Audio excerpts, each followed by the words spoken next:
Hey, what's up, guys? Here on another episode of Eli and Mike, we have an amazing guest from Circle Real Estate. Her name is Christina Mercado. How are you, Christina? I'm good, guys. How are you? I'm so secure. So excited, like spin And every time we get together, our energies just always connect. So I love it. So And it ain't coming from a mutual Scorpio. We could totally really 100%. it's a brother. was a Gemini, so that's why We're blessed to have you here. I know we've had a very, very long history together. All of us used to work for very similar companies, but we're growing in life and doing a lot of different things. And now you're working for this amazing real estate office. So what's to start off, how's everything been going with the new real estate company? it's been great. I think some of the hardest parts of anyone leaving anywhere and going somewhere else is like the relationships you build, right? But those are always sustainable. It really depends on the individual. Yeah. And so going back to some of the old relationships that I had, going back to the old brokerage, I used to be at Keller Williams before Ambiance, and then going back to some of those work with some of those people from Keller Williams, it really just kind of came full circle. Like maybe it didn't make sense then, and that's why I left, went somewhere else, and then you see that place and it goes somewhere else. As you grow in your business and you just kind of like take those stepping stones, it's been amazing. I had great growth so far. Yeah, it's like about I believe it's like a 50% add in your growth, like which is so huge in the real estate world. Absolutely. Yeah, I mean, just starting the year like with like $37 million in my pipeline. You hear that, guys? 37 billion. And a lot of that is my own, really getting into the commercial space. I've done it before, but I dabbled in it. So now I'm like really into the commercial space. Yeah. I feel really good relationships. And I think that a lot of the technologies where the brokerage that I'm at and a lot of the support that the broker gives has really helped kind of just, focus on money making activities, which a lot of realtors we need, especially us tenured agents.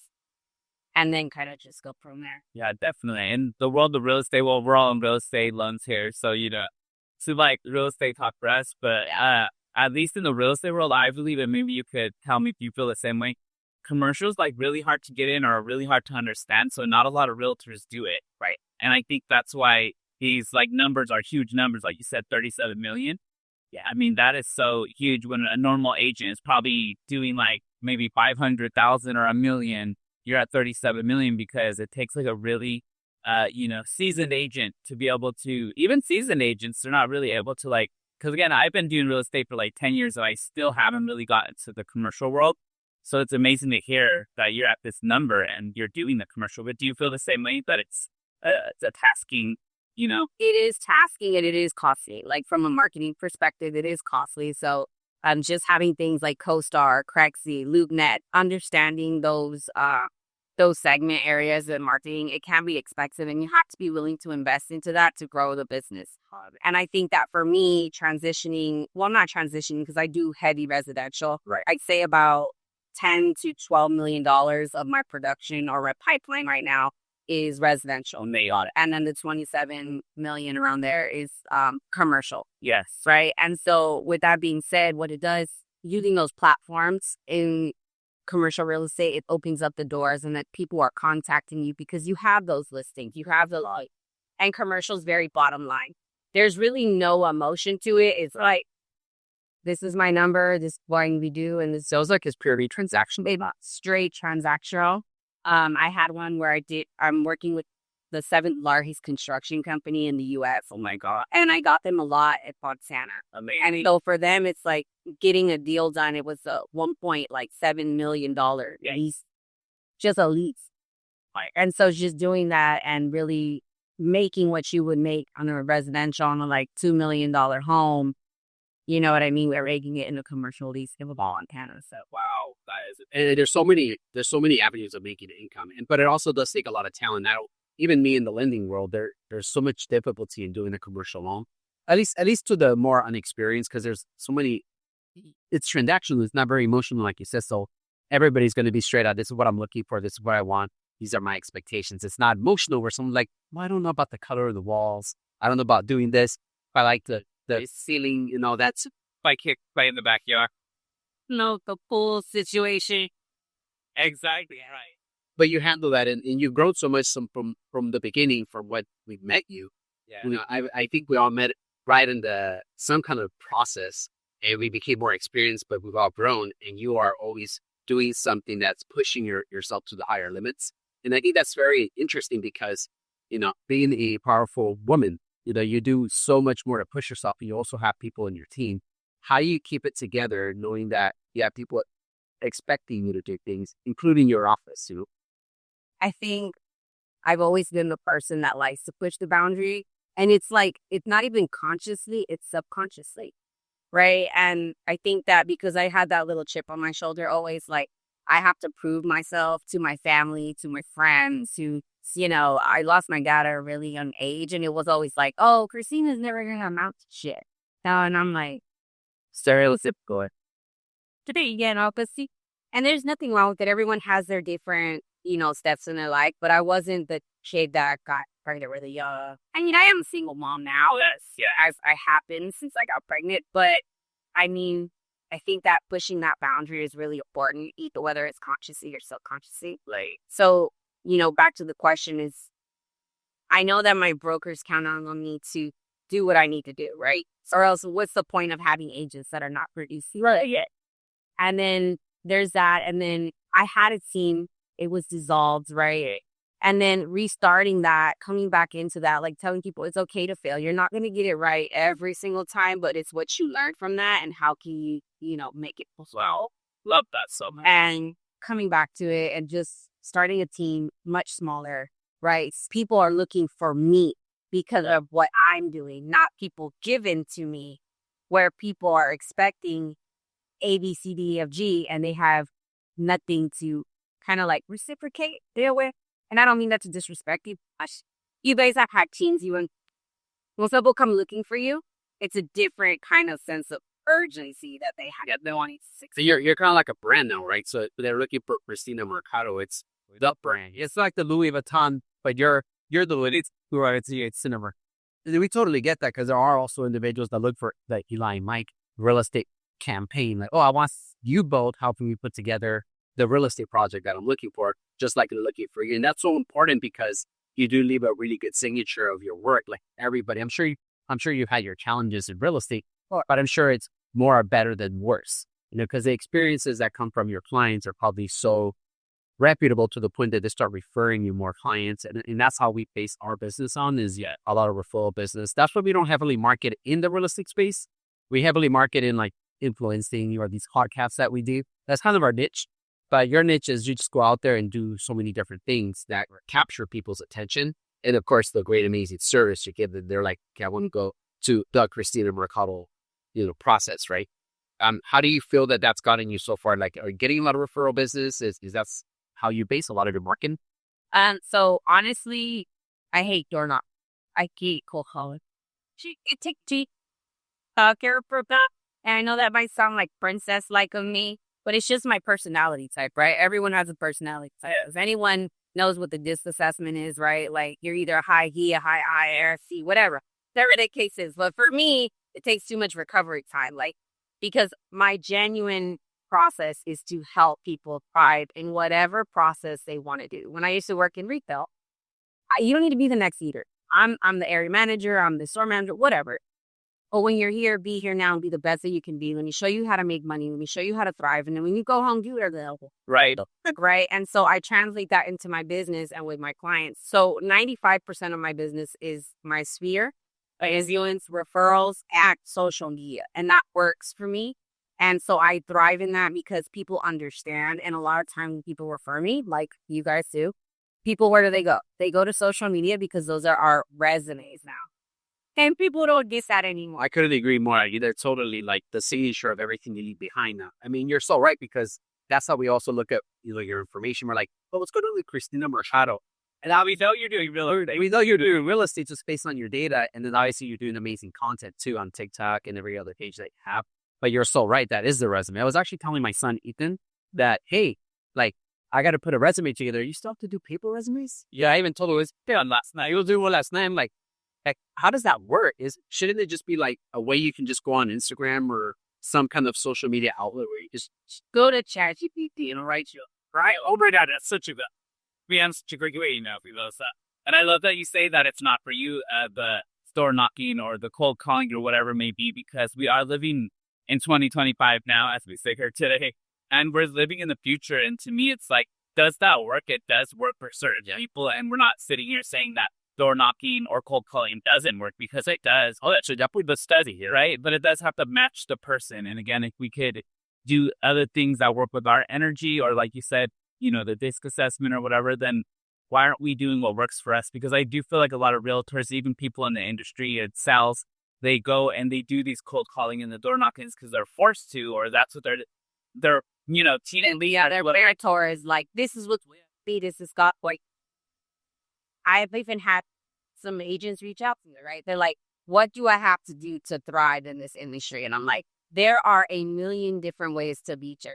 What are you good at? And I've seen that a lot of people are not in that segment of being a leader and say what works for you, and whatever's working for you, pick 2, 3, 4 things and focus on those things. Don't try to do 25 lead generation things, because all you're going to do is hit your head on the wall. You're going to be so frustrated. You're going to be overwhelmed. You're going to be desperate, right, for the next deal. Yeah. And then you're not going to have any leverage. And then you're going to be like, I don't want to do this anymore. I can't. I have to go get another job, because they don't understand that one thing that works for them. Right. That's interesting. It's amazing to be seeing the true leader here today, because, again, that's exactly what a true leader should be saying. Like, truly, again, in the real estate market, at least, and there's so many different sales jobs out there, but we're in the real estate lending world. And I believe the last 2 years, and I'm not going to be precise on this number, but I know it's like around 48% of realtors in the last year or two close 0 or 1 transaction. And if you really think about it, a lot of these realtors that are closing 0 to 1 transactions, they're very new, and they are relying on their leaders or their team lead or their partners, and their leads are doing just that. They're telling them, well, hey, you have to go door knock, you have to go do these cold calls, but they're not telling it like you. They're not saying, well, hey, there's so many ways of doing this, because there are, and let's pick a few of these that do work for you. And I think if there were just more leaders out there, at least the world of real estate, it would be a little bit more better numbers in regards to statistics. And unfortunately, right now, that's just how it is. So, if you're looking for an amazing leader, say, call Christina Mercado, you know what I mean? And, but we are talking real estate right now. We're talking loans, and let's rewind a little bit though, because we do like to, on our podcast show, we do like to get really deep into your life break. It's only Chris here. Oh, it's good. Why not her here? Right. Because we're actually like really good friends.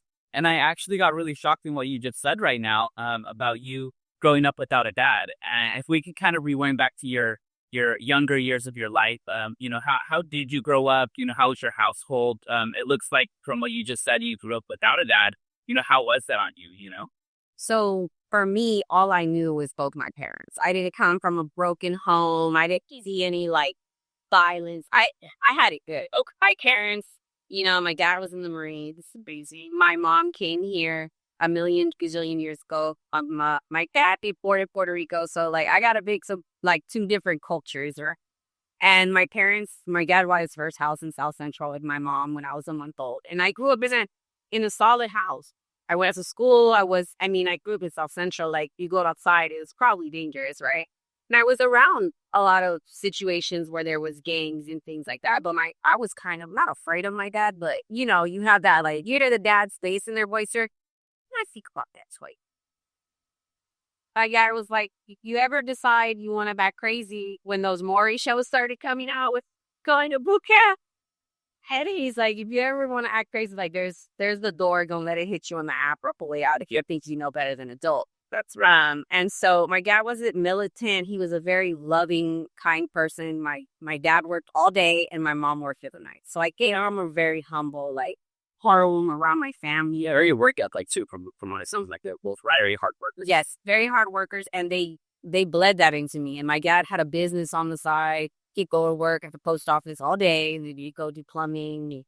He handled all these commercial buildings, and I never, in my head, you're not thinking about those things. All I was thinking is, these draining the big sewage lines. And he's an individual person. He's not a big company. Wow. Sign bills. Yeah, my dad had a side business. And he'll be taking you as well. And I was his little sidekick. They called it sidekick girl. Okay, so you've always been a superhero. Yeah, I've always been a superhero. Yeah, and so going back to your question, it was really hard when my dad passed away. I was very like rebellious, like, why did this happen to me? This shouldn't happen to me. How old were you? I was 13, just turned 13, February of 03. So I just turned 13. So, I didn't understand it. I couldn't grasp why. And I think I never really grieved until I was like in my 30s. Got it. To be honest with you, I told myself in my head, because kids go through like that denial process. Yes. I was like, oh, my dad's on vacation. He'll come back some other day. I don't know why. I kind of formulated that. I get it worked for me. Got it. But with that, I love my mom to death, but my mom was grieving as well. So I kind of felt like disconnected. So I kind of just went to school, did my thing. I had friends and teachers that really cared about me that kind of paved the way to put me into the right direction. Got it. I ended up going to college and doing studying business and marketing and all that. But what the hardest part was for me was to prove everyone wrong. Like, Got it. everyone was like, oh, Christina's never going to amount to anything because her dad's not here to give her structure. But my mom was like really like strong. She was like, she wasn't too much into the school thing. My mom is very cutthroat and dry. She's like, listen, you don't finish high school. Right. I'm not the one that's going to suffer. She's like, you are. And I'm like, oh my God, I love you. Shout out, Mom. Shout out, Mom. And I was hurt at that time. But now that I'm a mom and I look at my daughter, I'm like, look, girl, you have a spelling bee coming up. Yes. And if you don't handle that, yes, you're going to embarrass yourself. Yeah. And say, Mommy didn't push you because it's her choice. it was your choice. We do the same thing with our son. Like, if you're not going to pass your driver's exam, it's your fault. Don't blame us that we didn't take you driving, that you didn't put yourself in position to drive. So it's the same way. It's great parenting skills. Obviously, that's it. That's probably the best way. And it's amazing that you kind of have that trait from your mom. And it looks like what you're saying is that, yes, she was grieving. Maybe the connection wasn't that strong, but she didn't give up on you. Right. And she was able to still be there to push you. And even though a lot of people around you were saying, like, you're not going to make it, you really still had that support around you. You still had the support of your mom, your friends at school, the teachers. And it's nice that you were able to get that. You know what I mean? Right. And there's always trolls, even in your families. This is always. Sometimes look, familia, I love y'all. But sometimes I would feel like, I feel like the little black sheep on, whether it's my mom's kids, her side of the family, right? Or if it was my family pertinent to now, and I love them to death, I haven't pulled any grudges. So, we only speak from what we grow from. Now, you grow up in that, so that's just your influence. You don't know no better. You have to give people grace where they are and their capacity. So, in their ways of thinking. And I think that that's something, too, like I've taught my mom now. I'm like, you can't get upset with people. Sometimes what is common sense to us is not common sense to others. So, you have to meet them where they're capable of thinking. Makes it. It's a misunderstanding, I think, that a lot of people they choose to pick the dark side. I mean, we'll call it like always instigating and saying, no, it's not going to happen good here. Yeah, in reality, it's like people really need to do something to open up how to be more positive. Mike and me, we always talk about these manifestations and thinking about good things to push around a lot of people. And it sucks how a lot of people have to feel like that. Like they have to kind of drain your energy. But in reality, like you already have the power to just, okay, whatever. That's how you feel. But in reality, you can control your own outcome, right? Yeah. And your environment, like perception is reality. Like someone else's, listen, I am perfectly okay with being a villain in anybody's story. I will live in my villain energy because there's a thing. I don't put myself there. I don't wake up in the morning and say, I don't wake up like that. I wake up with, I want to be good. I want to be good. I want to pay everything forward that I can. But if you put me in a situation where I'm just like, I'm more dismissive with you. I don't really have a lot of energy to fight. When I fight, it's because I care. I don't. You're gonna know. I'm be like, yeah. I'm very dismissive. I'm still stuck there. I haven't moved, been upgrade. He's staying dismissive. So we could be in that boutique, yeah. Like, sure, whatever. So that, obviously, how did it like affect you though? Obviously, you're such a strong woman. We're sitting with you right now, and every statement you're making. It's just so powerful. Like I get in the chills. I'm like, oh my God. I mean, you could have in so many cases just given up just because by the people saying you can't amount to that. And when you're talking about environments, obviously your environment changed from, obviously all this business from your dad, seeing him work and even being his sidekick. And then at 13, which is a time where, I mean, you always need your parents or, but this is a time where you're like a teen, you're changing. Like, it's like you're really, You need a parenting life. oh my God. So how did that environment change and how were you able to cope with it? Because this is like huge, I didn't know this about you. I don't think I hit cope with it. I think I just kind of compartmentalized it and then just left it there. And whenever it popped up. And I didn't recognize a lot of the triggers that I had until, I was in my 30s and I was like, why do I feel like I have these abandonment issues in relationships? And it was like, not even just relationships, like romantic, was like with friends. I would take it super personal when someone would do something to me, but it was because I felt like they were abandoning me. But it wasn't because, but I understood that my dad didn't abandon me. It's just his time to go, right? He died because he was sick. He didn't die because somebody did anything. So I didn't have anyone to be mad at other than like.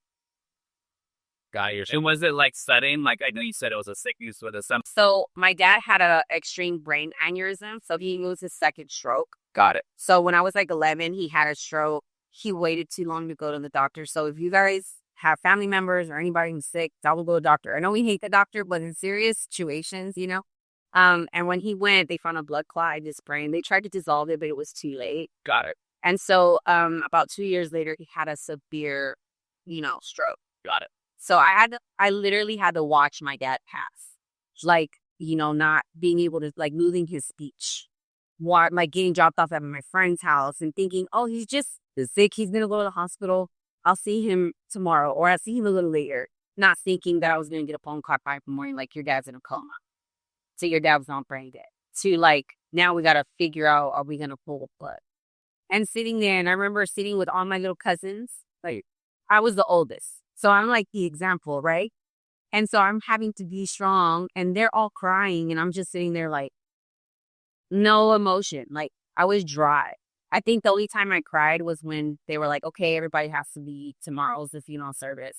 And I think I just like sat under the casket and I was like, nope, I'm not leaving. Like, it's like a weirdo. You have, like, that's your parent. Everyone deals with it in different ways. Right, exactly. And so, it happened and now I accept it. You know what I mean? And I have a different perspective of death.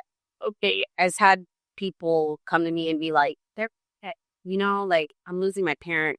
And they're like, how did you get good? And I'm like, of course, you had your mom or your dad for 50 years of your life, 40 years of your life. I only had mine until I was 13. Wow. Yeah. And I change the perspective and the way people think about it because death is going to happen. Yes. It comes when it comes. We don't sound fight it. But at the end of the day, like, I remember one of my associates, he was like, you had your dad for 40 years. Like, love him, cherish him while he's still here. Oil him in the hospital, create those lasting memories with him. And when he goes, have peace that you were with your dad. That's a great perspective. Yeah, I look at it that way. And I think a lot of people don't really understand it. I mean, the little battles you have with your kids or your parents is like, it's so dumb sometimes. Like, and you realize we're here for such a limited amount of time. Yeah. And before you know it, those 10 years are gone, or 20 years, however long it takes. And who you become now, Christina, it's remarkable based on your challenges. If we had known this history from you, I mean, anybody who's going to watch it doesn't understand. Because I didn't know this, and you're so powerful, and a lot of people can't get through these hard times. They can't get over these hard times. I'm not trying to say anything bad. No, I didn't pretend with this dude all the time, but I said there's nowhere compared to you. You know what? This dude's still alive.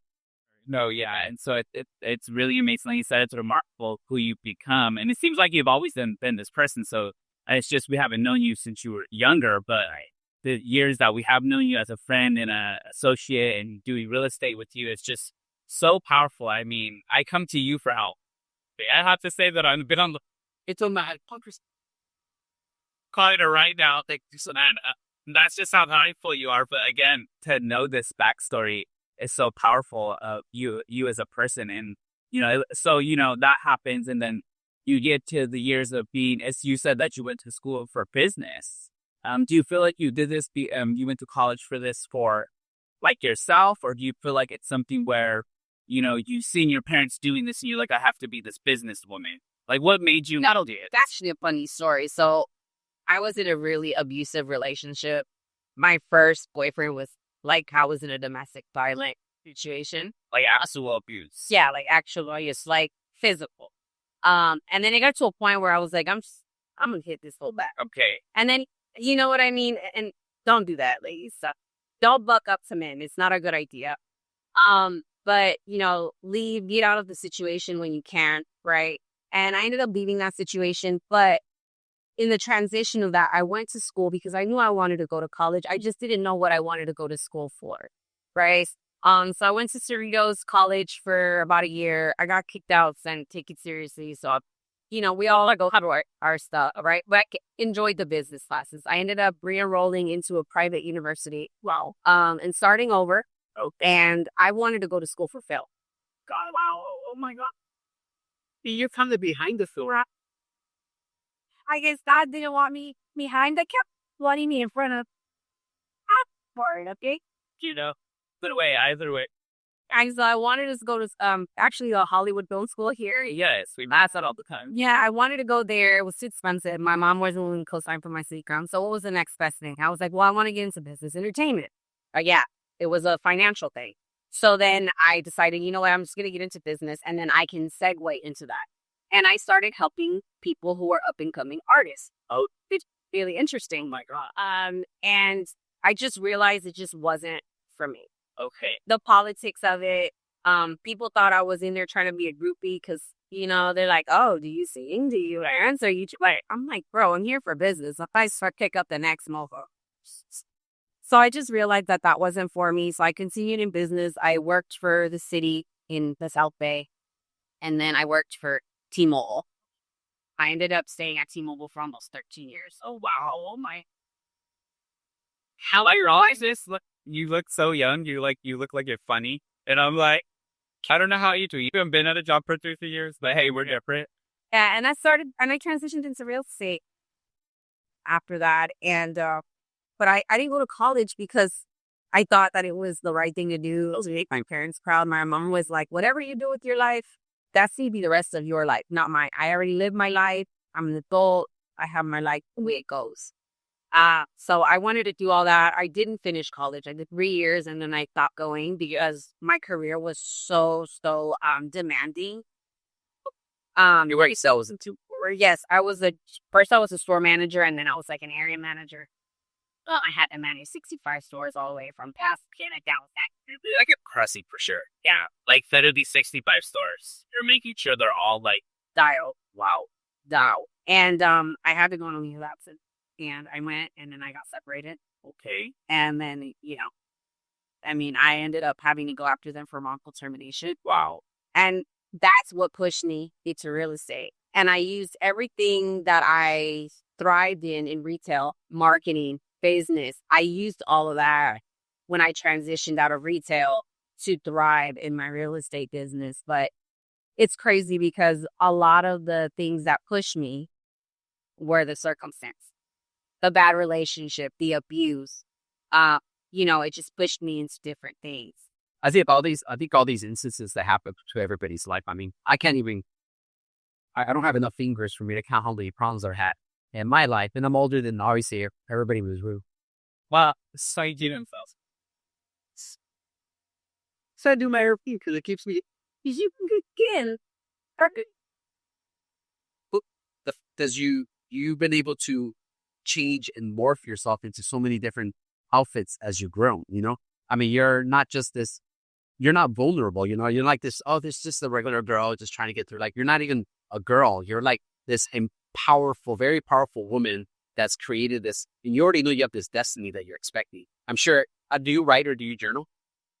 I used to a lot. I do it once in a while now, but it does help me like to get out my thoughts, how I eat, stuff like that. That's how we feel too. I feel like sometimes I write things about it. The reason I brought that up is you just look like you have so many things that have happened. Like you said, your circumstances have made you into just so many different things now that you just know how to just flop the fly when you need to. So, oh yeah. No, quítate, ni decía, güey. What you do is you do it eloquently, but then the people think you're mad that you did it more aggressively if you need to, right? Or at least assertively. Because I've seen it hands on. I've seen some events, So, but Mike's the same way. He's a Gemini, obviously. So I feel like you're now so much different, even from the last time that we hit out. You're not the same at all. You're more poised, right? More red. You know what I mean? And I don't know if am I saying this correctly? Is that who you are right now, or? I believe so. I think that, I made a huge transition in 2024, right at the beginning. I'm like, oh, so busy. Right. I last year. That's Yeah. right. We're in 2025. Say. So I think that the biggest thing is that one of the things was I started working out because I felt like I was so burned out because real estate it can be really draining. I see that's right. So I was like, I need to go back to working out like I did back in 2019 when I really felt like I was going through a really hard time becoming like that, really stepping into acceptance of becoming a single mom and having to transition out of a job and being a single mom and going into real estate and trying to figure out how I'm going to make it work. This is my bottom line and I'm not going back to corporate America. Not that there's anything wrong with that. Right. In the instance, it was even my trainer. Shout out to Brittany. When I walked Philo. in, she was like, you're very you're hunched over. Oh, wow. Like your energy's very close off. Okay. And so it was really like opening that up and being able to be like, okay, so now here I am 2 years later. And it really helped me in my business, like just my thought process. And the experience that I have. Like now I feel way more confident. Like I still don't like to cold call, but if I have to get on the phone and have an uncomfortable conversation, like, hey, I got someone who's interested in your house. I'm not so hell bent on, oh my God, where's this conversation's gonna go? It's like it's either yes or no. Okay. Yeah. And I feel way more confident in most the way I talk, the way I handle business. I love it. So you're not really looking at like this fitness journey, which I've seen you go through it and you look amazing. But you're not really looking at this also just as a means to look good. You're using this in all aspects of your life with, your business, with how you are with the mom, how you are with people. And it's just amazing to like see you transform in only 2 years. Sometimes it just takes people so many years to really even get to this level. But yeah, in such a short period of time, it's already changed you so much. And I think that's what Mr. Eli's like that. You changed so much in a few years that we've known you. So that's I'm like a little community. But come in, get it, yeah. Put me in a different color. Love it. Well, good fish. Who want me to be a squirrel? What do you? That Disney character, but a realtor. Does that make sense? Yes. Like a realtor Disney character? Okay, yeah. You're the realtor Disney. And also just going back a little bit too, I believe one of your really strong traits is being able to restart. And I kind of want you to talk to like the audience about this because you restarted so many different ways. Like you said, from, dealing with like, people in the industry, like, what was it? Like music? Was it like film? I think you said film, right? Yeah, I wanted to get into business. It was the music industry. Okay, well, it's going to be definitely very tough. And it was very tough. I'd go into music studios and it'd be like, I had a gentleman, we became a really good friend of mine. He passed away in 2020, but, he'd be like, you're going to shock people when you walk in the room and they think that you're trying to be the next video vixen or you're trying to be the next groovy. And then you open your mouth and what comes out of it is business. And people are like, whoa, oh God, I wasn't ready for that. So, and I think that that's something that I dealt with my whole life. Like people are like, they see the pretty face. Let's be honest. They see the nice body. Right. They see the like. They're ready for you to be in the. Yeah, they're ready. Yeah, they're ready. They're ready for you to be like. I'm sorry, I'm going to piss some people off. They're ready for you to be the person that's not intelligent. Right. And they're looking for an opportunity. The only opportunity I'm looking for is an opportunity, but like, yeah, this fire. Get that. Well, you're very grounded. I think people just don't see that, right? Like a lot of people's first view is always to see like, what is this person going to do? What are the expectations? And I feel like they're already judging. And I'm sure as females, it's even more judging because everybody, even other females might judge you even more. So I feel like it's difficult to have to present yourself and go in front of people, like whether it's music or whether it's even real estate. Because, you've done a lot of meetings from other offices that we worked that you walk in the front.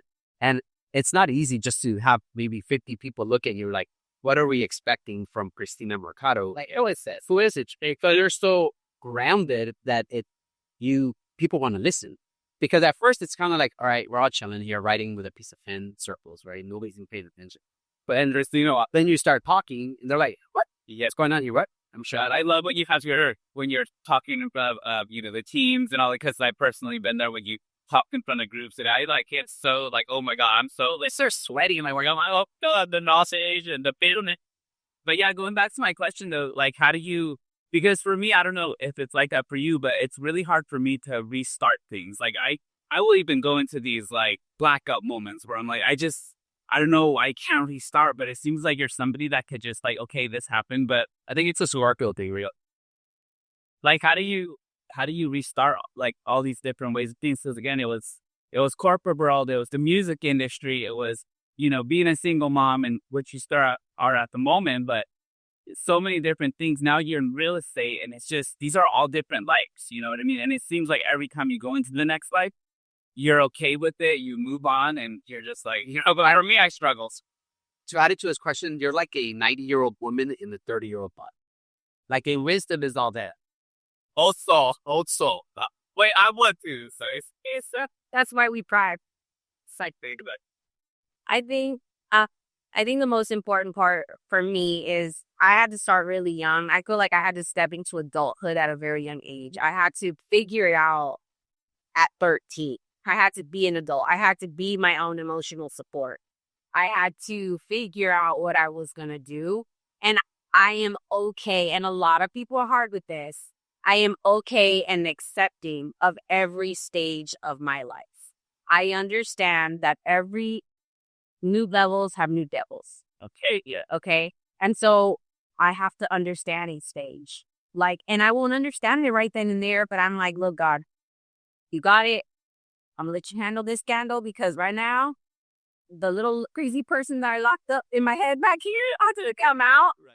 Because you do get overwhelmed. You do get like consumed with what's in front of you. A perfect example, like I have this big listing, and I like sat there in front of the computer for like 3 days straight trying to figure out what I was going to do, and I was so flustered.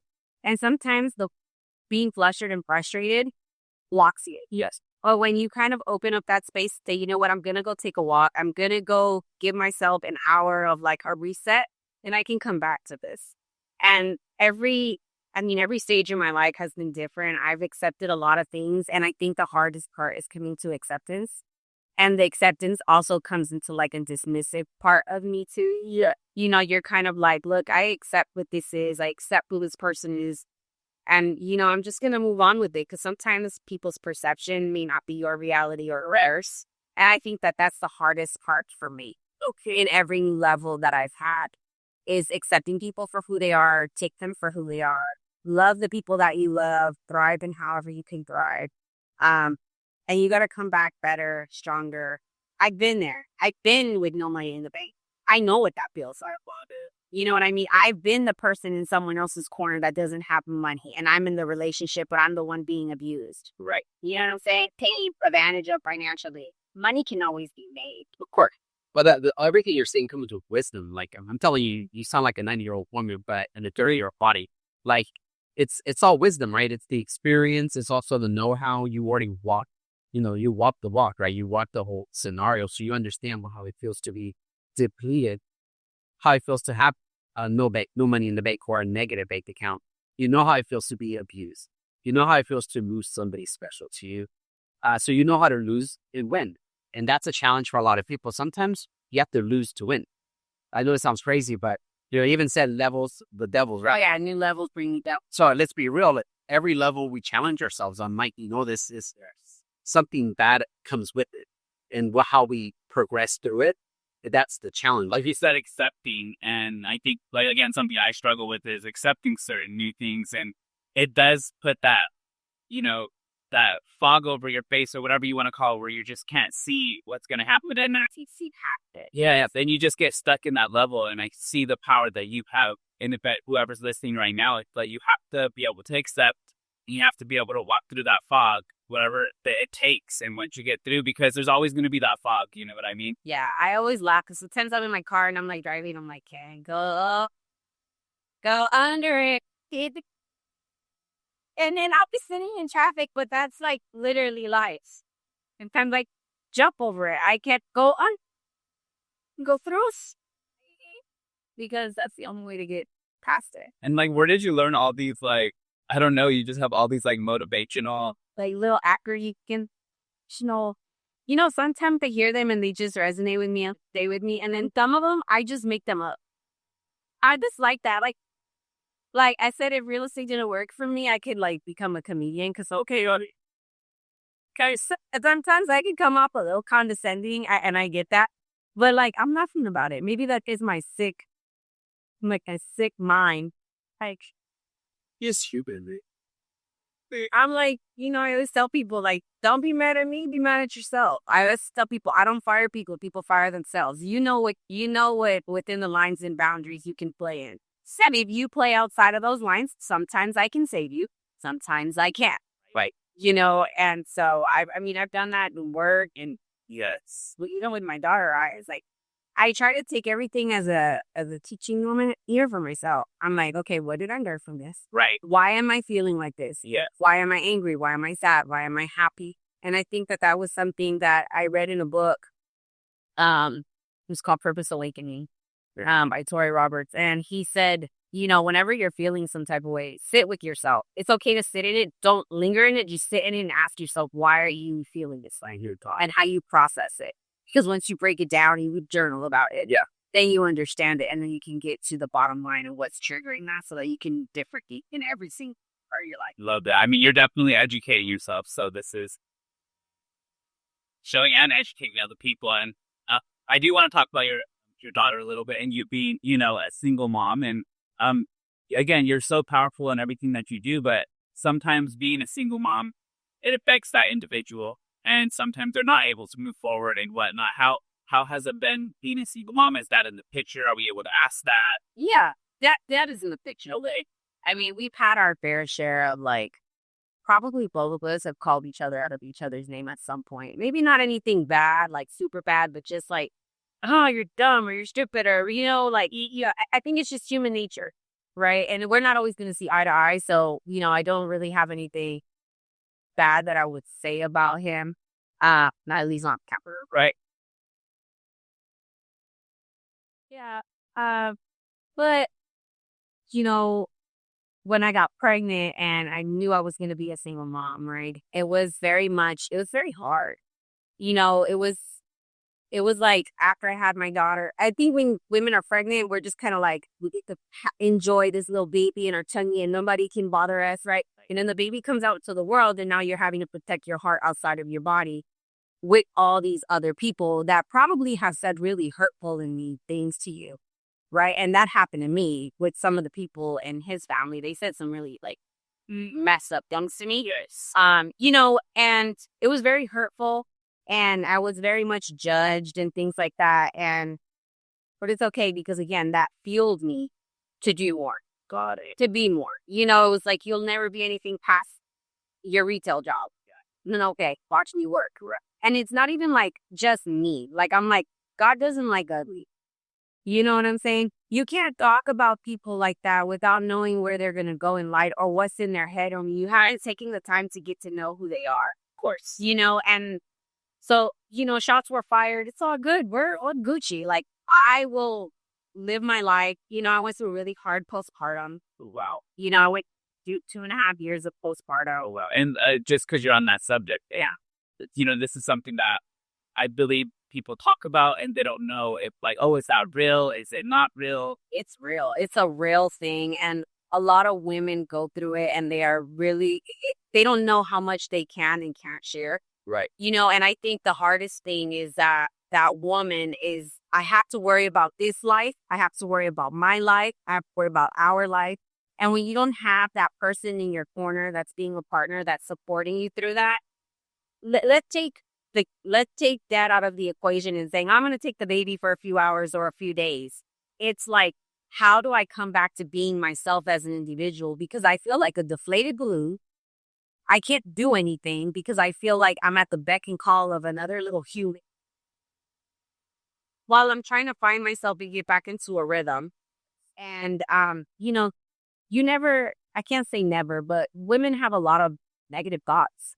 If I stay here, am I worth staying here? If I don't want to live, like we have thoughts of like, I don't want to live because of how people treat you. Right. And not only that, you're having this feeling of abandonment again. Yes. After something that already affected your life, being about this abandonment. And of course, it wasn't abandonment. It was something you just didn't understand at the moment. Right. But you're feeling this again. I'm feeling the abandonment for my daughter. Right. Because I'm feeling that like she doesn't have the chance to have the family that she deserves. Because that I got, that her father got. Because, and so it's not because I'm like, oh my God, I need it for me. It's, you didn't do that for her. So it's that survival thing, right? I feel like as parents, some of them being adapted, so they feel like, we didn't provide that extra piece of the puzzle for them. So now we feel like, I could have done something better. So you're right, we feel guilty.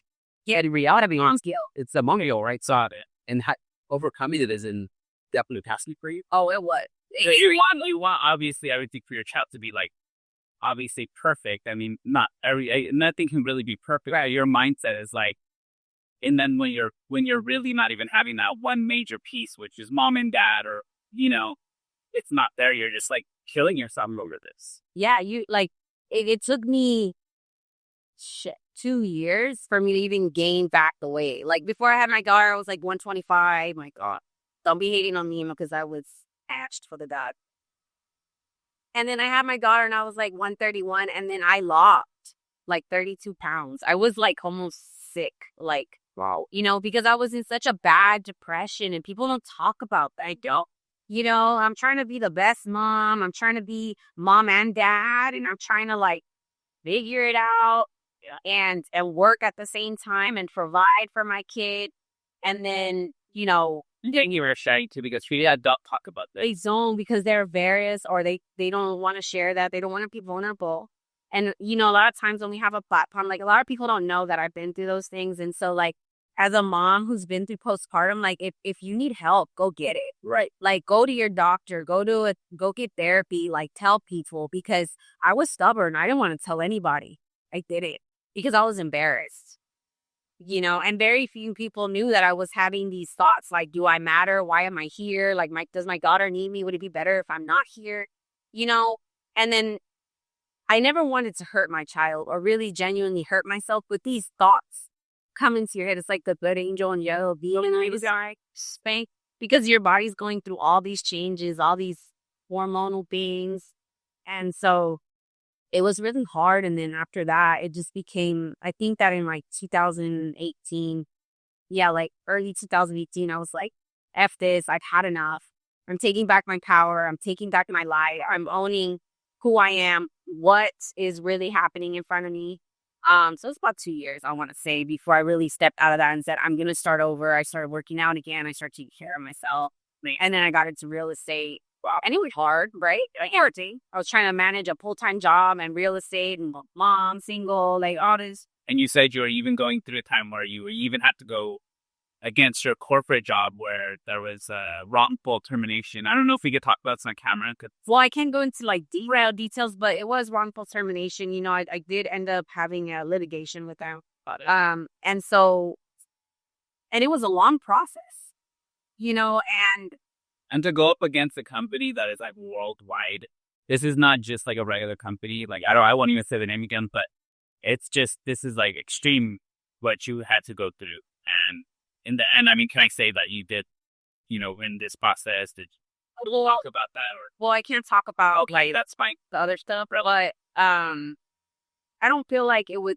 My goal at the end of the day was to make sure that nobody else gets treated the way that I got shot. Got it. That's amazing. That's amazing. That's why I went in there. That's why I fought for myself. You got it. That was really the end goal. In the beginning, when I went in there, it wasn't like, how much can I get from a company? It was never that. It was like, I don't want to see any mother, any human being to be treated like that. And especially after being part of an establishment for so long, Yeah.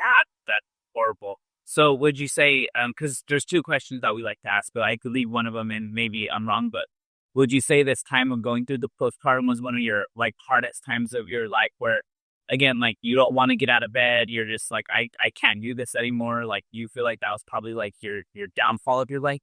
You know what? It was never I don't want to get out of bed. It was, am I valuable? Am I worth it? I lost my value, my worthiness. Like those were the hardest things. And I think as any woman or man is like feeling, am I worth it? Am I valuable? Like can I do this by myself? And I believed in myself. But there was a lot of moments, like I said, it's the good versus the bad, kind of just kicking away at your thoughts, right? And it was because I didn't have the support. It was because I was being treated like terribly, and it was like, it was right ugly, and I don't wish that upon anybody, and any single mom that has to go through that. Like, I feel for you, like, get help, ask for help, but it was one of the hardest things. Between losing my dad, losing my job at some point, right? I felt like everything was being pulled from under me, right? Like having a baby. Yeah. Trying to figure everything out, going through postpartum depression, and then 3 years later being separated, and then having to start all over again. But this time I'm starting over again. I'm starting over with a lot more strength because I said nothing can be worse than what it was. Obviously, there are worse things that could happen, but thank God they did. But you feel like everything's being pulled from under you because I had health issues, which is why I was on a me from work because I was bleeding eternally. So, like I had to get that taken care of. Wasn't because I woke up one day and said, oh, I'm just going to go do whatever I want. I literally had a legitimate reason to be worked out. That's why I lived up on.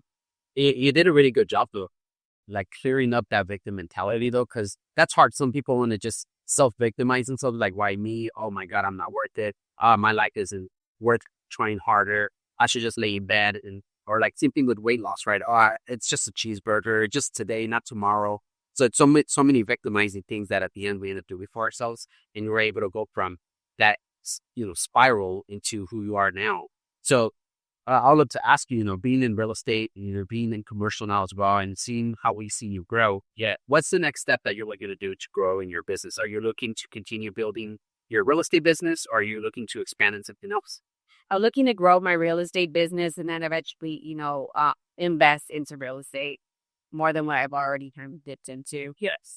Because I think that anything that you do in life, right, and real estate we get paid lucratively when you do the right work and when your input equals your outputs, right? Right. It is a form to position you to get into the things that you want to do to set up for the rest of your life. It's very easy to take the money and blow it. Right, of course. So I went through that when I worked at retail. I was making a lot of money really young. So I was going out with my friends. I was doing the bottle service at 21, 22, 23. So when I hit 25, I was like, what can I do differently? How can I invest in myself? And so I'm investing in myself. I'm investing in my business. I'm investing in the people that I work with, building out the team, and then, building my business in the but I love that. And there's like absolutely no clouded mind that you have right now. Like you seem so clear in your goal of what you want to do. And that's so important because we've had a lot of other podcast guests and some people just don't know, what do I want to do next? And like, I'm still here in this zone, but you already know where you're headed. It's just putting in more miles, trying harder, not having that victim mentality and just growing. And that's so important to, especially in real estate, because it is very challenging, especially with what's gone on. Trump's now president, so hopefully things change there. So there's a lot of optimism in the future in real estate. I feel like we three know that, and you're taking it off and saying, all right, I'm going to do the best I can for yourself and for your thought. Your part. It sounds like you have that aha moment, they call it. But like, and it seems like that's what's coming, but it seems like you're also already in that. But it is one of our final questions that we like to ask as well, is that like, so was there a moment, now we know your moment where you were just destroyed, but was there also a moment in your life of just like pure inspiration, a day where you were just like, wow, this changed my life. I'm not going to look back from here. Was there also like a day that you had where that was that aha moment? Like just, I'm going to see you though. Okay. No, yeah. I think one was when I walked away from that domestic violence, right? Where I was like, ew, get away. Right? I'm not going to do this. I'm not going to accept this. My problem is I love really hard. And even though there was no more love there, I'd have like this, like I felt bad for the person, but no one felt good for me. So right there, I was like, come to Jesus moment, right? And then I was like, this is just not it. Like, I should not be okay with people putting their hands on me. I should not be okay with tolerating manipulation. Right. And I heard this TikTok a long time ago, and it was in Spanish. It's like, the women who cry over the men who don't even have like credentials to like really help you in your life. Well, you could be anything, something simple like a high school diploma, the bare minimum, the on paper. You're crying over him and he ain't even got a high school diploma. Sis, like, what can he do for you? So you know what I mean? And you don't need that to thrive. Like, there's different things, right? But it's just those kind of moments. That was the first one. And then the second one was, I remember I went to New York. Okay. And I was with my daughter. And I was trying to be supported still, my situation. Okay. With my daughter's father. And he said something to me, and I don't remember what it is today. You never remember the situation, but you remember how it made you feel. Oh, and how they made you feel. And so I remember how I felt, and I remember I flew back to California that night. I packed all my shit out of my apartment, and I didn't live with him, but I was making it very easy to where it was functionable for him, me and him to have a baby. And I said, I'm done with this. I packed all my shit. I gave my keys back to the landlord. And I moved back in with my mom, and I said, I'm going to start over. It's fine. My car got repossessed because listen, they get texts. Okay. Because I owed a lot of I owed a lot of state taxes. I owed like 20 grand. So my wages were being garnished. So, I was in a situation. I was still able to pay for things, but not everything. And so I gave up everything. I said, I'm moving back in with my mom. I gave up my car. I was like, let the cards fall wherever they need to fall. And my mom helped me, in that time, which was great. But at the same time, like, I just had that moment where I was like, I'm not going to put up with this. You accept people for who they are, and you meet them where they meet you. And then you have to get up and say, I'm done. I accept this. Like, I'm just going to move on. Well, Christina, you have such an amazing story. Like, we can probably roll this for hours. But I keep up. Here, I'm like, guys, let it go. So one thing that we've been adding recently is that if there's any words of inspiration you would love to actually speak into the camera, you're welcome to do so. Maybe to inspire anybody that's ever been in your position, maybe other women that maybe are stuck in domestic violence situations, or even real estate agents or lenders, right? Anything you would like to discuss on the camera? And before you do too, just everyone remember all the golden nuggets she's already shared. Has only like I feel like this podcast, you're going to help so many individuals, women and men, just be able to clear their minds, maybe just step through that fog, maybe stop with the domestic violence, leave that person that's not meeting you eye to eye, because so many people are scared in this world, like all of these different things that you're talking about. So many already, but definitely, if there's anything else you could tell the audience, you've been so amazing, honestly. Thank you. Yeah. I think one of the most important things is meet people where they meet you. If you're going to love the way you feel is best, and if you're going to grow a business, it doesn't happen overnight. It takes time. It takes grit. It takes being able to fail once, twice, sometimes 3 times. It comes in ebbs and flows, and how you grow from that, get educated, get knowledge, and do whatever you can. Remember, you can't go over it, can't go under it, got to go through it. And remember that, you matter.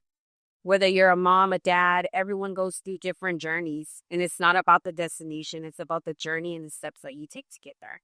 It's all amazing. That you guys heard it here. Christina Mercado, thank you so much for being here with us on this podcast. So, I love you. And hopefully one day we see you on stage as a mentor, or maybe for comedy, maybe for mentorship, but something, because you are just so inspirational. And this has been one of our greatest podcasts to date. And I'm just so excited. You're actually our first one, I believe, here in 2025. So yeah. And, with that being said, our year is going to be so powerful just by sitting here with you today. So thank you so much. We love you so much. Thank you for having me. No, I never shared any of that stuff. Yeah, we've been friends for many years, and this is the first time she opened up. She opened, and what you did today was so inspirational. Again, it changed my life. So thank you again. We love you. Thank you. Yeah, you got out of here.